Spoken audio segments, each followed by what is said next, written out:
आपन को परिचय मो ना प्रतिभा महांती आप कौट कलिकता आश्रम को आश्रम को भल पाते बोली केते वर्ष है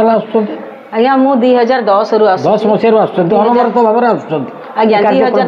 2010 मसीह दीक्षा नेली आसिक बाबा विश्वामित्र सामने मु मो हजबैंड दी जन आम दीक्षा नेलु तापरे बाबा गुण तो कहले न सरे प्रति मुहूर्त बाबा अनुभूति मो पाखे रही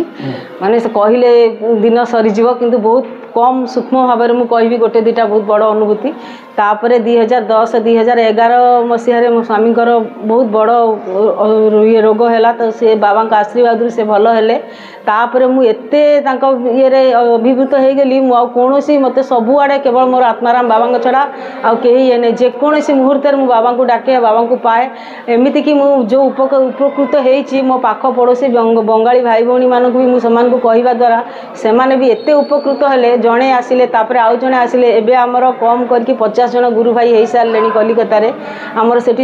एका सांगे बसिक भजन कीर्तन करूँ यज्ञ आम आसू वैष्णव मेलार भी आम बंगाली भाई भौणी सब आसू आसिक ये समस्ते बहुत आनंद अभिभूत हो समस्ते उपकृत होती एठाक आसुँच समस्त को गोटे अनुरोध आपण आश्रित हवा न हवा अन्य कथा आसिक बाबा धाम थे से धूली थे मुंडरे मारिकी देखु यार कौन यार उपकार किए कौन उपकृत होती से निजे ही समस्ते बुझीपारे यहाँ क्या कहवाक हेनी बाबा धाम आम बाबा को लेकिन जाइचु बाबा फोटो भी आम पूजा करुँ बाबा जो मूर्ति भी तैयारी समस्ते नहीं जाकि बाबा को सेठी रखी पूजा करुँ आम आश्रम बलिया नना महाराज समस्ते जाती कलिकतार आमर मंडला पूजा भी हुए एमती यज्ञ आम समस्ते कलिकतारू आसीचु भाई भौणी मैंने समस्त बंगाली भाई भौणी मैंने आम ये आसचु छोटू छोट बड़ू बड़ कौन अनुभूति तो गोटे गोटे कहले सरबनी किंतु